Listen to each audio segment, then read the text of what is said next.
Oi, gente, boa tarde. Meio-dia, 31 minutos. Estamos começando mais um Bahia Meio-Dia, iniciozinho de semana. Imagens do amanhecer em Bom Jesus da Lapa, capital baiana da fé, centro da cidade, em frente à Gruta do Bom Jesus, onde nós temos uma câmera estrategicamente posicionada. Você está acompanhando aí como foi o amanhecer, já o movimento, né? Na gruta, na esplanada, o vai e vem das pessoas que vão agradecer, né, graças alcançadas, fazer orações, então, às imagens de Bom Jesus da Lapa. Agora a gente está mudando para um outro amanhecer, aquela imagem tradicional de Barreiras bem no centro da cidade, e eu chamo a sua atenção no horizonte, né, já no amanhecer desta segunda-feira, imagens de fumaça, né, infelizmente, registrando mais queimadas aqui nesta parte do estado. Movimento também no centro da cidade desde cedo, meio-dia e 32 minutos, as imagens do amanhecer de Barreiras também. E agora a gente vai fazer um contato com a nossa equipe que está em Luiz Eduardo Magalhães. O Gabriel Pires vai trazer para a gente os destaques dele para esta edição regional do Bahia Meio-Dia de segunda-feira. E está então o Gabriel ao vivo, direto de Luiz Eduardo Magalhães. Seja bem-vindo, mas infelizmente parece que as notícias que você traz para a gente não são nada agradáveis, né, Gabriel? Boa tarde. Pois é, Carlos, nós estamos aqui em frente ao cemitério Jardim da Saudade, em Luiz Eduardo Magalhães, onde acabou de ser sepultada a pequena Ana Laura, de apenas 3 anos. Ela morreu afogada durante uma confraternização familiar na tarde de ontem aqui no município. Boa tarde para você e a todo mundo que está nos acompanhando aqui no Bahia Meio-Dia. No jornal de hoje a gente também vai trazer atualizações sobre o grave acidente que aconteceu na madrugada de ontem na BR-135, na altura do município de Riachão das Neves, e envolveu uma carreta e um ônibus. Parte do ônibus ficou completamente destruída. Daqui a pouco eu volto no Bahia Meio-Dia trazendo todos os detalhes. É com você. Notícias pesadas, infelizmente, do fim de semana. Muito obrigado, Gabriel Pires, falando ao vivo com a gente.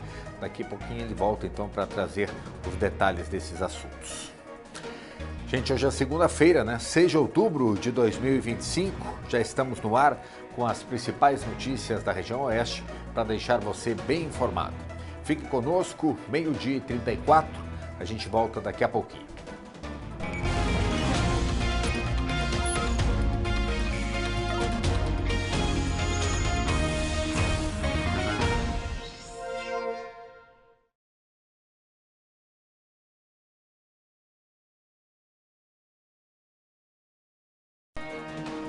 Meio-dia e 36 minutos, estamos voltando neste segundo bloco com uma imagem diferente, né? Antônio Carlos está mostrando para a gente, com o nosso drone, as imagens da igreja de São Francisco, que fica no bairro Vila Morim. No sábado que passou, no dia 4 de outubro, teve a festa em homenagem a São Francisco de Assis, o padroeiro da comunidade. Você está vendo então as imagens ao vivo da igreja, onde foram centralizadas as comemorações. As imagens ao vivo para você, no Bahia Meio-Dia, 12 horas e 37 minutos. Antônio Carlos sobrevoando com o drone a igreja de São Francisco de Assis para você acompanhar. E agora a gente vai iniciar então esse bloco de notícias, né, falando de um trágico acidente que comoveu muita gente. Uma criança, né, infelizmente, de apenas 3 anos, morreu afogada numa piscina. Esse caso aconteceu ontem à tarde. A gente tem os detalhes, então, com o Gabriel Pires, que está exatamente em frente, né, ao cemitério Jardim da Saudade, onde aconteceu o sepultamento agora há pouco. Traz os detalhes para a gente, Gabriel, por favor. Boa tarde, seja bem-vindo. É uma tragédia, viu, Carlos? E a vítima foi a Ana Laura Soares Moura, de apenas 3 anos. Ela foi sepultada hoje por volta de 11h45 aqui no cemitério Jardim da Saudade, em Luiz Eduardo Magalhães. Eu conversei com familiares dela mais cedo, que afirmaram que todos estão consternados com toda essa situação, uma tragédia. Esse caso aconteceu na tarde de ontem, por volta das 15 horas. A família estava realizando a confraternização do aniversário de um primo de Ana Laura, e todos estavam na piscina comemorando. No momento em que a família foi para a parte interna para bater os parabéns, para comer o bolo, a Ana Laura, ela teria saído de próximo dos adultos e entrado novamente na piscina. A família depois encontrou o corpo dela, ela estava inconsciente. A família rapidamente trouxe ela para a unidade de pronto atendimento aqui de Luiz Eduardo Magalhães. As equipes médicas fizeram procedimentos de reanimação. Ela chegou a voltar a apresentar sinais vitais, mas 15 minutos depois ela teve uma nova parada cardíaca. As equipes médicas realizaram manobras de desobstrução das vias aéreas, também tentaram procedimentos de reanimação por cerca de 60 minutos, mas infelizmente a Ana Laura Soares Moura, de apenas 3 anos, morreu vítima desse afogamento, um caso triste. A gente chegou aqui próximo ao cemitério mais cedo, conversamos com familiares, todos chorando, muito consternados com toda essa situação. A mãe da Ana Laura também muito triste, falando dessa perca da filha dela de apenas 3 anos. Carlos, é com você. Muito obrigado, Gabriel. Infelizmente, não tem nem o que se falar. Força para a família da Ana Laura.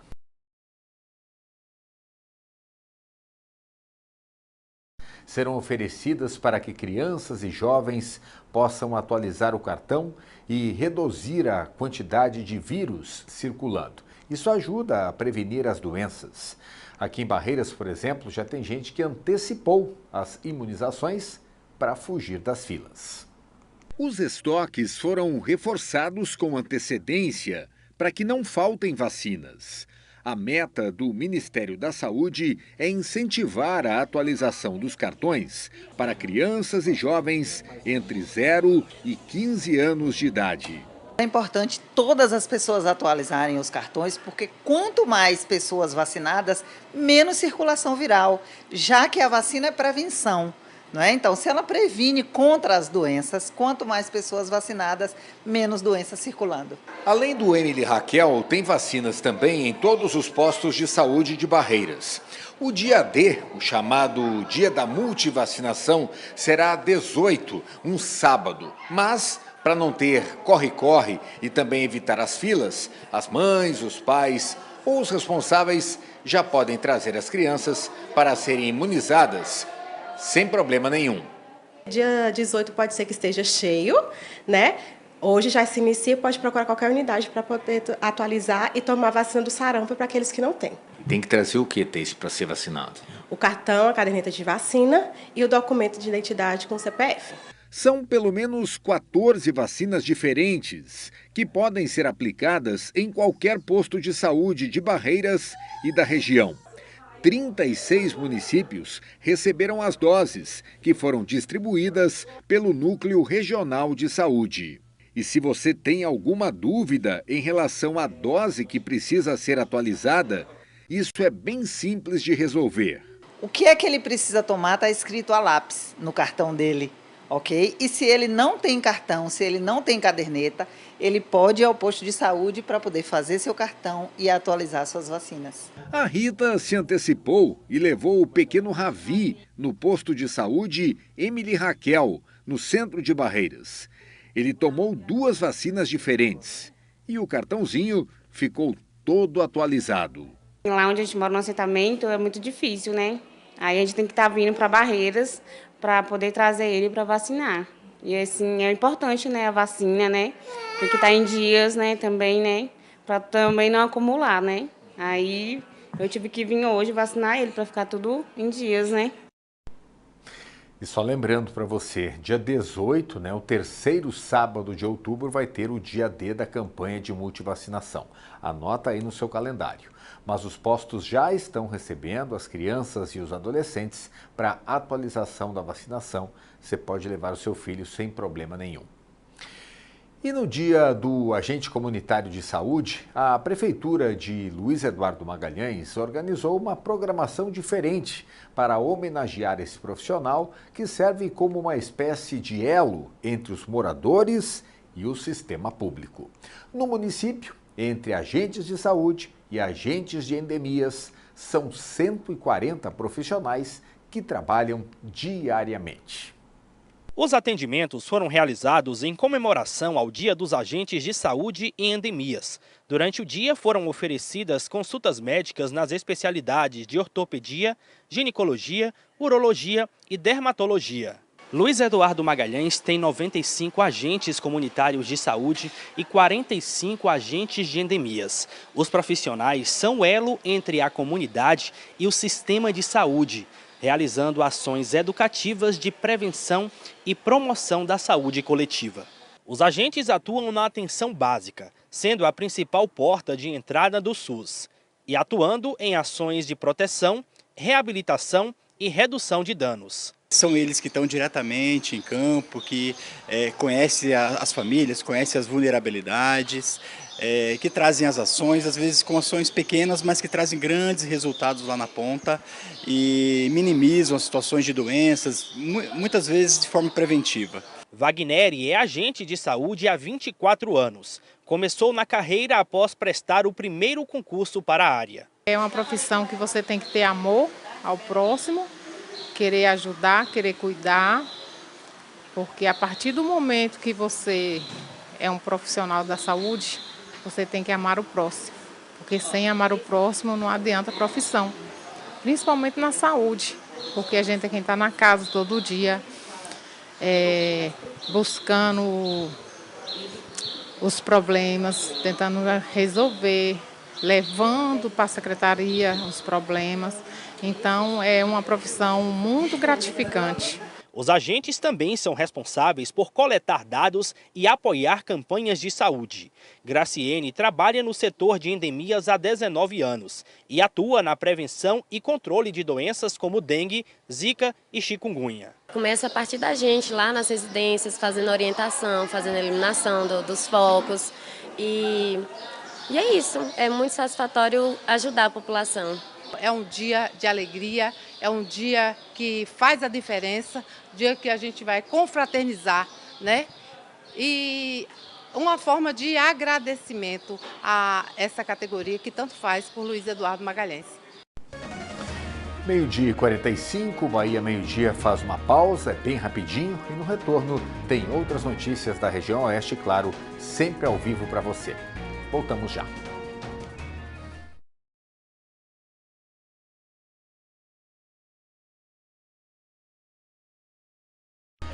Céu cheio de nuvens, mas o sol brilhando forte em Correntina. Imagens ao vivo do centro da cidade. O ranchão para você ver. 12h48. Estamos voltando com Bahia Meio-Dia. Os usuários de telefonia iniciaram a semana com dificuldades na comunicação com pelo menos 2 operadoras de telefonia. A nossa produção fez um contato com a Câmara de Dirigentes Lojistas, a CDL, e a ACEB, que manifestaram preocupação com os prejuízos que o comércio local vem enfrentando em decorrência da instabilidade e da falta de prestação de serviços de ligação e dados móveis na cidade. Segundo uma nota que foi emitida pela CDL, atualmente, grande parte das empresas depende diretamente desses meios de comunicação para fazer vendas, prospectar novos clientes e, claro, manter o funcionamento interno dos seus negócios, especialmente entre equipes de vendedores e prestadores de serviço que atuam nas ruas e em viagens.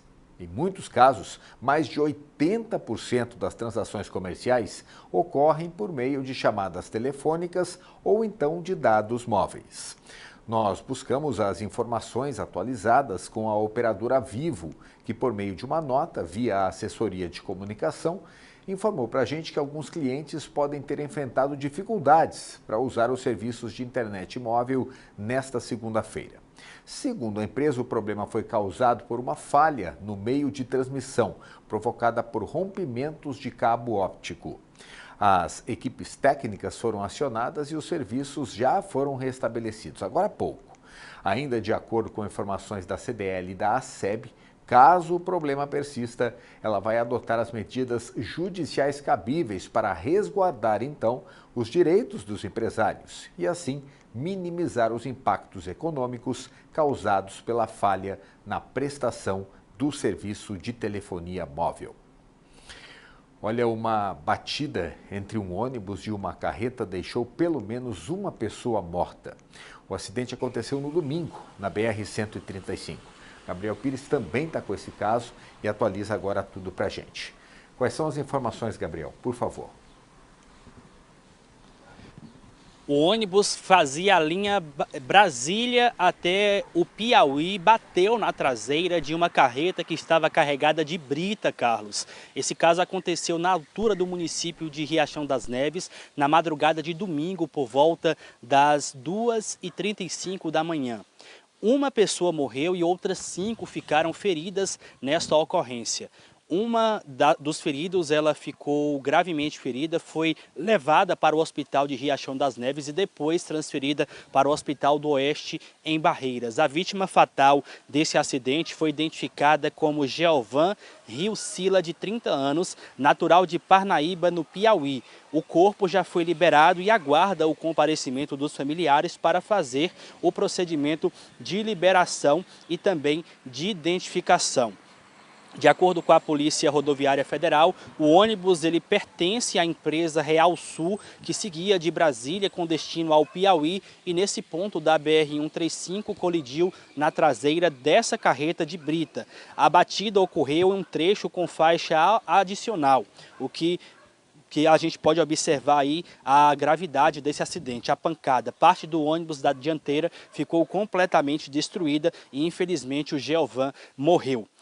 A nossa equipe tentou entrar em contato com a empresa Real Sul, responsável pelo ônibus, para entender a dinâmica desse acidente, mas até o momento não obtivemos retorno. A Polícia Rodoviária Federal esteve no local, realizou o teste de bafômetro no motorista da carreta e também no condutor do ônibus. Ambos os testes deram negativo. No caso da carreta, ela estava com uma carga que excedia o limite permitido pela lei. O motorista ele foi conduzido para a Delegacia Territorial de Barreiras. Carlos, é com você. Ok, muito obrigado. Então, as informações completas, todas atualizadas pelo Gabriel Pires, direto de Luiz Eduardo Magalhães. E olha, foi identificado pela Polícia Técnica o motorista de um carro que se envolveu num acidente grave na BR-135. Gilmar da Silva Ribeiro, de 36 anos, morreu logo após a batida de frente com outro veículo. Foi na noite da última sexta-feira, no fim de semana que passou. De acordo com informações da Polícia Rodoviária Federal, a PRF, outras 3 pessoas que estavam no veículo conduzido pelo Gilmar ficaram gravemente feridas. Já no outro veículo, que era uma caminhonete, além do motorista, que sofreu ferimentos graves, uma outra ocupante também teve ferimentos, mas mais leves. Equipes do Serviço de Atendimento Móvel de Urgência, o SAMU, e também do Corpo de Bombeiros prestaram socorro às vítimas. Elas foram encaminhadas para unidades de saúde da região. A PRF informou ainda que houve interdição parcial da pista até a finalização dos atendimentos de socorro. Em seguida, a via foi liberada, isso na madrugada do sábado que passou. Agora, aquele assunto que tem movimentado as redes sociais, tem muita gente falando disso. Os 2 casos suspeitos de intoxicação por metanol na Bahia foram descartados. O governo do estado vai reunir órgãos de fiscalização para discutir o combate de produtos adulterados ou falsificados ainda hoje. Detalhes com Beatriz Oliveira, direto de Salvador. Fala, Bia. Olá, você que nos acompanha. A Secretaria Estadual de Saúde descartou os 2 casos suspeitos de intoxicação por metanol aqui no estado, após serem realizados exames laboratoriais que descartaram a presença dessa substância no organismo dos 2 pacientes. Um deles tratava-se de um homem de 56 anos que morreu em Feira de Santana e o outro caso tratava-se de uma mulher de 23 anos que foi internada em uma UPA aqui de Salvador. Os 2 casos suspeitos foram descartados, mas a Secretaria Estadual de Saúde segue aí em estado de alerta em relação às intoxicações por metanol. O estado recebeu do Ministério de Saúde, neste final de semana, 90 ampolas de etanol, que é a substância usada para bloquear o avanço do metanol no organismo, que desenvolve, como sabemos, e estamos aqui acompanhando essa evolução que leva à cegueira e tantos outros danos à saúde. Também neste final de semana foi realizada uma reunião de emergência com órgãos de saúde aqui na capital baiana, também órgãos da vigilância sanitária e também da segurança pública para reforçar as ações de combate aí a essa intoxicação por metanol no estado, e também fiscalizações estão acontecendo em estabelecimentos comerciais para averiguar se há ali a existência de garrafas infectadas ou não pelo metanol. Muito obrigado, Beatriz Oliveira, direto de Salvador. A gente para a última pausa de hoje e daqui a pouco as últimas notícias desta edição. 12h56.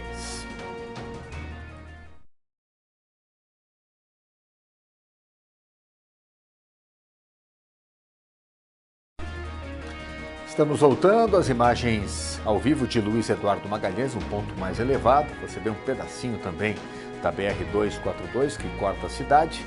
32 graus de temperatura, tarde começando quente com sol, 12h58. E agora tem uma notícia de última hora atualizada aqui no Bahia Meio-Dia. Foi apreendido agora pela manhã um adolescente suspeito de participar do homicídio do vigilante Aleph Moura de Araújo. De acordo com informações da Polícia Civil, a apreensão do adolescente se deu como um desdobramento de uma operação Otomano, coordenada pela Polícia Civil de Luiz Eduardo Magalhães e também o 17 de abril deste ano, em frente a uma escola de Luiz Eduardo Magalhães. Outras informações a gente vai atualizando nos nossos telejornais da Rede Bahia e também no Bahia Meio-Dia de amanhã. Você já ouviu falar em SAB e SAEB? Essas siglas identificam avaliações educacionais que são feitas com alunos de escolas públicas para avaliar o nível de conhecimento deles. A SAEB é uma avaliação nacional e a SAB, a avaliação específica para alunos que estudam aqui mesmo na Bahia. As provas estão marcadas para acontecer em outubro, nesse mês, portanto, e um bom desempenho qualifica o ensino diante de um parâmetro de avaliações feitas pelo Ministério da Educação. As avaliações do SAB são avaliações do estado da Bahia. Então, a gente avalia como está a educação do estado da Bahia.